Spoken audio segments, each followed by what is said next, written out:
Hey folks, welcome to the 5th training session in your remote workout series brought to you by ZeoFit. So equipment you're going to need today, you're going to need a stretch cord for the warm-up. You're going to need TRX for the first circuit. You're also going to need a med ball for both circuits. And then for the second circuit, I'm going to be using this super band for assistance on the pull-ups. You know, this is just a big chunky rubber band. So let's get into the warm-up. General warm-up, you know, it's probably a good idea to just have this already done because we're going to be doing this every single time. You can count on that.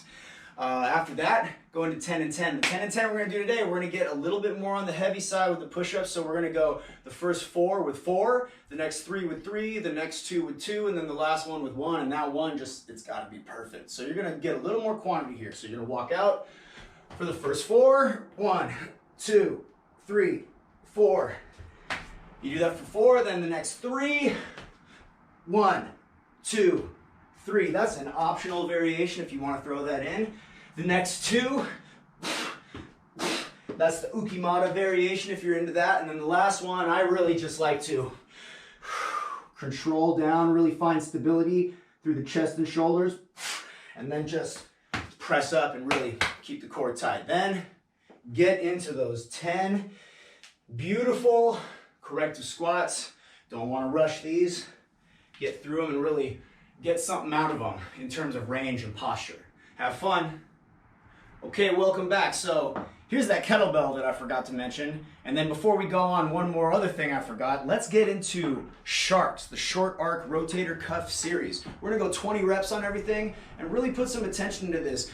To bring my attention a little bit more into my body and the movement, what I like to do is I like to alternate breath holds for exercises, right? So for that first one, I was talking to you the whole time, obviously breathing. And then for this next one, I would hold my breath for that.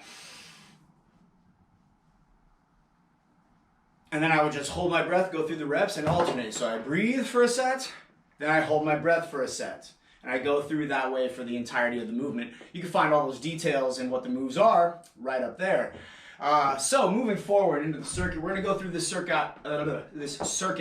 circuit plus workout is circout. We're gonna go through this circuit 5 times. Now I got my TRX set up here. I got this set up for core 360. A rep count, we're gonna go 10 on the shift backs, 15 on each side on the side plank dips, the GSP, gymnastics side plank dips. And then the last one, the dolphin soup, we're gonna go that for 20. So 10, 15, 15, 20 is what we're gonna do here. So the height that I have this set up, which is for the core 360, is gonna be based on the mid section of my upper arm, my humerus, from the ground. So what I do is I set up here in a straight arm plank, and the handle should go right up to that mid upper arm. Now I don't have to do that every time because I also know that for my proportions, when I stand next to it, if I set it up right to the bottom of my kneecap, it's the same height. But everybody's gonna have slightly different proportions. When we're doing jumping with this, clearly you're gonna wanna measure it from the knee. But when you're doing plank stuff, really you wanna go to that mid upper arm. So first thing here, I get my feet plantar flexed through the straps. I get into my plank and I make sure I got enough distance behind me. Because I'm only doing 10 reps, so I wanna really be able to push it. Keep the core engaged, keep the spine straight, shift back, and then take it back to neutral. And you want to go back as far as you can without losing your position and without being unable to return.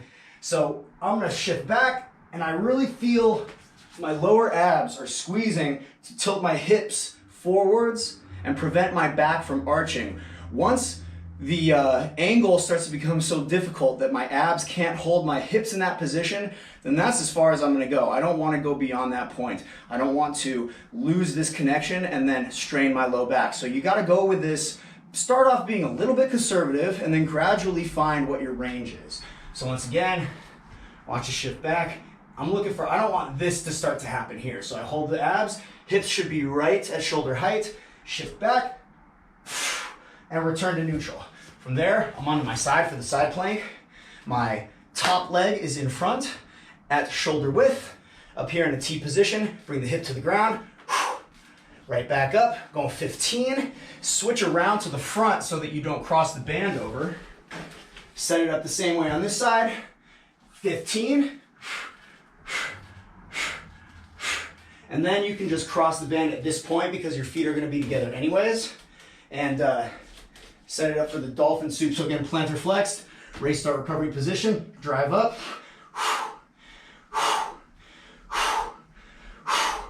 And you're gonna go that for 20. Once you finish that, got kettlebell swings. That's what this weight was for. We're going 12 of these.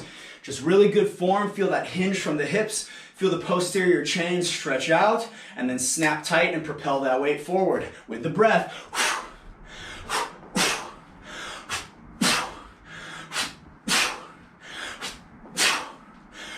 And you go that for 12. Remember that technique. You want to be in this position here, on the heels with the hips back, then snap straight up. The weight should pop off the hips, shoulders down, core engaged. Don't let your hips go forward. You want to snap up to straight up, nice and tall. Feel a great connection to the ground right here. Hold tight with the core and let the weight swing through the move. You're not lifting it with your shoulders. You're throwing it with your hips, and then it's just swinging on your arms there. Once you finish that, we got kick up handstands. Kick up handstands, we're gonna go 6 on each side. I'm gonna kick up to this bar, but you can kick up to the wall in a plant. Go 6 one side, 6 the other side. And what you wanna do is have 1 foot in front, 1 foot behind. You're gonna kick this back and then pop up with this one and try to land soft at the top. Oh, see, that was a lot better than the first one. Once you do 6, then you switch the feet. Usually someone's gonna have a better side. This side is actually my weaker side, but I've been practicing and it's gotten better. So don't expect to be the same on both sides. And if you have a side that's weaker, work on it and make it better. I always like to start with my strong side and then let my weaker side learn from my strong side. That's the way that I feel I can transfer those skills the best. After you finish those handstands, we got hammer slams. Where'd that med ball go? There you are. Hammer slam is going to be 12 alternating. So you're going to lift up, drive the legs, snap the hips. Med ball's coming up, then swing it around past the hip. Up over to the top of the head, slam it down. It's a hammer slam because this is what it looks like when you swing a sledgehammer. It's the same movement. So I'm going to alternate here.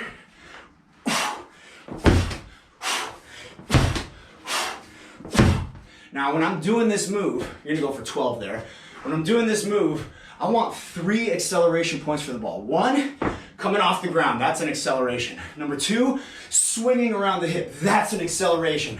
And then number 3, getting your elbows up over the ball, shooting your hips back, and then slamming with your chest and lats. That's the 3rd point of acceleration.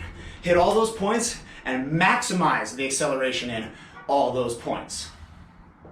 Hey, welcome back. Okay, for circuit number 2, which we're also going through 5 times, I'm starting with the pull-ups. Now I'm going to show you how to do these with assistance using the super band, but if you're using a partner, if you have a partner available at your disposal, you can use a partner as well. The way I would spot with a partner's hanging right here, right? You're going to bring your feet back like this, punch toes. Now, if I'm spotting, I'm going to be behind them, I'm going to make kind of a swing with my hands, and I'm going to grab their feet right here on the bottom, and then I'm just going to come up with my legs, right? So this looks more like a deadlift position, so I'm not doing anything awkward trying to move them with my arms. The way that I use the super band is really similar to that, which should not come as a surprise because I'm a swimmer, I do so much stuff from that plantar flex position, so why should this be an exception? So what I'm going to do here, I'm going to pull the band down and step into it, right? I know what you're thinking. You're thinking, that's not plantar flex, that's dorsiflex. But then what I do is as I hang, I switch that foot around. So you see now I'm plantar flexed. So here, I'm going to go through these pull-ups, and I want great technique, no jerking around. I want you to hold just for a heartbeat, up at the top, and get your chest up to that bar. Now that's why I want you to use this assistance, right? I don't want you just going for max reps and doing a bunch of pulling. If you're back in the pool, my feeling is that there's so much lat pull going on anyways. The way you need to work your pull-ups is in a way that's going to foster maximum stability and maximum recruitment so that you're not just overloading what's already strong and what already wants to fire. So make sure your technique is great. If you're going to use the assistance, that's fine. 4 to 8 reps. If you can do more pull-ups, do the 8 reps, but make sure all 8 are just perfect, pristine, lovely. Really get more quality than quantity, right? That's what we're all about, isn't it? After you finish that, you got med ball slams. These are just straight up and down, hard, aggressive slams. Go 10 reps on these. So again, 2 acceleration points now because we're not working in that swing. So it's just leg drive up, really throw it up, then get over the med ball at the top and slam it down. I don't want to just be dropping my elbows here, right? I want to engage my chest a little bit more. So if my elbows are dropped, it's going to be all lat and back here. But if my elbows are up, now the chest is going to pull to accelerate my arms down. I want to get the chest involved. So drive legs and hips, then bring it down, hips shoot back, loads up the chest and lats, and then you bring that ball down like this. And you go for 10. Have fun with that. This is a fun move. Get it out. Get aggressive. Let it all out. Make a little bit of noise, right? Enjoy your workout. After you finish that, you got a plyo push up. We're going to go 20 reps here. If you got to go from the knees, or if you got to use a wall, that's fine. I'm doing a slight stagger of the hands. So 20 down on the floor, looks like this.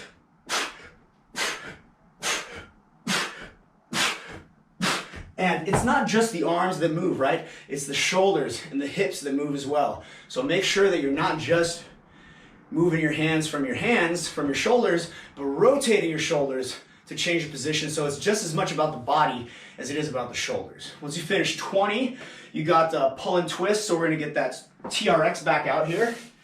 Shorten it up a little bit. And then you remember the pull and twist. Again, more about control, just like the pull-ups, less about just power. So what you're gonna do, pull, and then what's next, I wonder, probably twist. Pull and twist. Pull and twist. Distinct moves. I don't want to just yank myself up because then I'm getting light at the top. I want connection. Pull, control, nice slow grinding twists, right? Really maximize what you're doing with your torso there. Have fun, guys. 5 rounds. Hey, so I know what you guys are thinking. You're about to start this workout. You're thinking, where are the abs? So for those of you that want a little more core in your life, what I got is this, bonus shimmies. That's right, people, bonus shimmies. So these bonus shimmies gonna work like this. You got 10 each direction after every round of circuit 1 and circuit 2.